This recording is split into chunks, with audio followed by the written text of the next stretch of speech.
Dobrodošli u Usporedivo bolji podcast by Compare.hr, prvi hrvatski 100% AI podcast. Danas imamo jednu dosta specifičnu temu, ali jako bitnu za mnoge vozače. Pričamo o probnim tablicama. Tako je, ili kako ih zakon zove, pokusne pločice. Da, pokusne pločice, što su zapravo, koliko koštaju, koliko dugo vrijede i ono najvažnije, kako uopće doći do njih. Upravo to. Proći ćemo kroz sve korake, baš onako kako piše i u članku, probne tablice, koliko koštaju, koliko traju i kako do njih. Da vidimo kako to najlakše riješiti. Super, demistificirajmo to. Dakle, za početak, što su te pokusne pločice i kad mi zapravo trebaju? Pa u osnovi to su ti privremene tablice. Trebaju ti najčešće kad kupiš recimo novo vozilo ili neko neregistrirano, pa ga trebaš nekako dovesti do tehničkog pregleda ili same registracije. Aha. Znači da ga možeš legalno voziti tih par dana. E sad, bitno je znati razliku u trajanju. Kakvu razliku? Dana. Ok. A ako ti trebaju samo da odeš do stanice za tehnički pregled, onda vrijede puno kraće. Samo 3 dana. Samo 3. Dobro, to je bitna razlika. Da. Postoje i one prenosive, ali to je više za autokuće, znaš, profesionalce. Mi se danas držimo ovih koje trebaju obični građani. Jasno. Fokusirajmo se na nas, obične smrtnike. Dakle, ključne su da pokrenem auto koji sam tek kupio ili koji stoji neregistriran. Kako izgleda taj postupak dobivanja? Meni to zvuči kao hrpa papira i šetanja. Pa može se činiti tako, ali zapravo su to u grubo 4 koraka. Ali pazi, postoje preduvjeti. Ne možeš samo doći i tražiti. Koji su preduvjeti? Prvo, vozilo mora biti tehnički ispravno, na određeni način. Ako ideš samo na tehnički, dosta je da su kočnice i upravljač ispravni. To potpišeš izjavom. Aha. A ako vadiš one od 15 dana za registraciju, onda ti treba dokaz o tehničkoj ispravnosti. To znači da moraš obaviti izvanredni tehnički pregled prije. Izvanredni tehnički. Da. I naravno, ako je auto već bio nekad registriran u Hrvatskoj, mora biti odjavljen prije nego što tražiš probne. Dobro, znači, auto je tehnički ok, odjavljen je ako treba. Što je onda prvi, ali baš prvi korak? Gdje idem? Što radim? Osiguranje. Znači obvezno auto osiguranje. Bez važeće polise, stanica za tehnički pregled ti jednostavno ne smije dati probne tablice. To je apsolutni broj 1. Ok, osiguranje. A koliko dugo mora vrijediti? To je dobro pitanje. Mora vrijediti barem onoliko dugo koliko će ti vrijediti i te probne tablice. Znači 3 ili 15 dana, minimalno. Mogu uzeti neko kratko osiguranje, ne moram odmah godišnje. Upravo tako. Možeš uzeti privremeno. I tu recimo platforme kao Compare.hr mogu baš pomoći. Kako? Pa lijepo.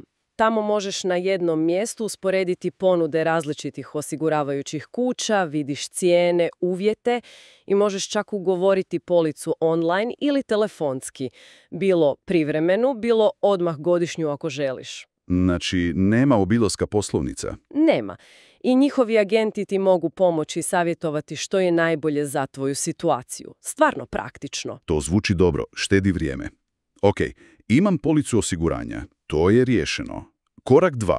Dokumenti, pretpostavljam. Točno. Priprema dokumenata. Treba ti prometni dokument vozila, znači knjižica vozila ili ona nova prometna dozvola. Tvoja vozačka dozvola, osobna iskaznica, naravno ta polica osiguranja koju si upravo sredio ili sredila i dokaz o vlasništvu. To je obično kupoprodajni ugovor ili račun. Kupoprodajni, da. S tim svim papirima ideš u stanicu za tehnički pregled. I ponesi, 10 eura gotovine, treba će zaplatiti same tablice. Dobro, znači hrpa papira i nešto sitno eura, došao sam u stanicu i što sad?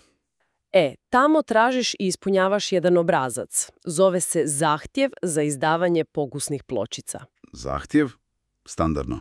Da. Tu moraš točno napisati zašto ih tražiš, jel samo za tehnički ili za registraciju. Moraš navesti i relaciju kretanja, otprilike kuda planiraš voziti. Čekaj, moram znati točnu rutu.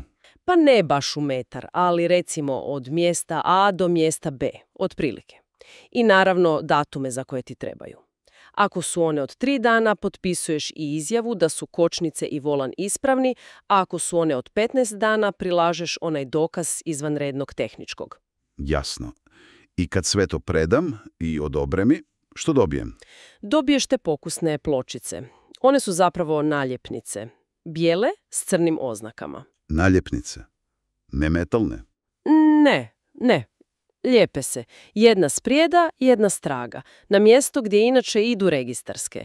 Osim za motore, traktore i slično. Oni dobiju samo jednu, stražnju. To je zadnji korak za lijepiti ih. Zanimljivo. Sad, ono ključno pitanje za novčanik. Koliko košta ta cijela priča? Same tablice? Cijena je, moram priznati, zapravo dosta povoljna. Ove duguljaste za aute koštaju 5,31 € za par. 5,5 eura, skoro. Za obje? Da, za obje. A one četvrtaste, za motore recimo, su 2,65 € po komadu, jer ide samo jedna. Stvarno nije puno. A je li ista cijena bez obzira traju li 3 ili 15 dana? To je fora. Da, ista je cijena. Platiš isto bez obzira jel ti vrijede 3 ili 15 dana. Dobro je znati. Ok, dobili smo tablice, zalijepili ih. Ima li nekih caka, nekih zamki? Na što treba paziti dok ih koristim? Ima. Jako bitno.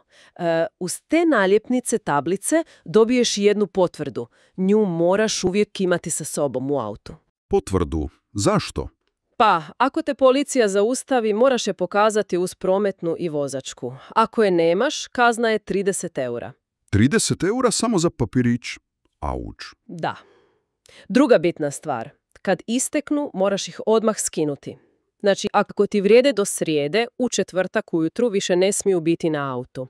A što ako zaboravim? Opet kazna. Vožnja s isteklim probnim tablicama je isto 30 €. Dobro, znači treba biti ažuran s tim, ali to me dovodi do drugog pitanja.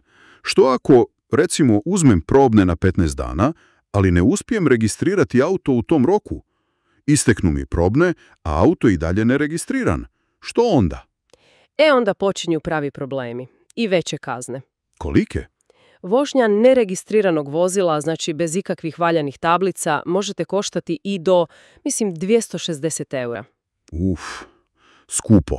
Od 90 € samo zato što ga posjeduješ, a nije odjavljen, iako stoji u garaži. Stvarno. Znači, ne smije stajati neregistriran i neodjavljen. Točno. Zato je ključno ili ga registrirati na vrijeme dok probne vrijede, ili ga odmah nakon isteka probnih odjaviti ako ne misliš odmah registrirati. Ovo su baš korisne informacije. Mislim da mnogi to ne znaju. Dakle, da rezumiramo nekako, kada su te probne tablice baš neizbježne, kad moram po njih? Pa praktički uvijek kad imaš vozilo koje nije registrirano u Hrvatskoj, a trebaš ga legalno prevesti po cesti. Bilo da ga voziš na prvi tehnički pregled, bilo da ga voziš baš na registraciju. Znači, umjesto šlep službe. Upravo tako. Puno je jeftinije od šlepe, a definitivno jeftinije od riskiranja kazni za vožnju bez tablica ili neregistriranog vozila. To je legalan i najisplativiji način da se premosti taj period. Odlično. Mislim da je sad puno jasnije. Proces koji možda djeluje kao gnjavaža zapravo ima svoju logiku i korake. Onaj dio s osiguranjem je, čini se, baš temelj svega. Apsolutno. Bez toga se ne može krenuti. I tu opet vrijedi. Usporedbom ponuda se može i uštedjeti, bilo da trebaš samo tu kratkoročnu policu za probne ili kasnije onu godišnju. Kad smo kod usporedbi i ušteda, ovo je dobar trenutak za podsjetnik. Za sve kojima treba bilo kakvo osiguranje, auto, dopunsko, putno, osiguranje kuće, stana, ili možda usporedba telekom paketa, interneta ili čak kredita. Compare.hr je stvarno mjesto gdje se sve to može usporediti i često i ugovoriti. Brzo, jednostavno, s jednog mjesta. Nađeš u svim tim potrebnim troškovima? Svakako. Čovjek nekad ni ne razmišlja koliko tu zapravo ima tih nekih administrativnih koraka i detalja oko nečega što smatramo normalnim, kao što je posjedovanje auta. Baš zanimljivo. Hvala na pažnji u ovoj našoj analizi.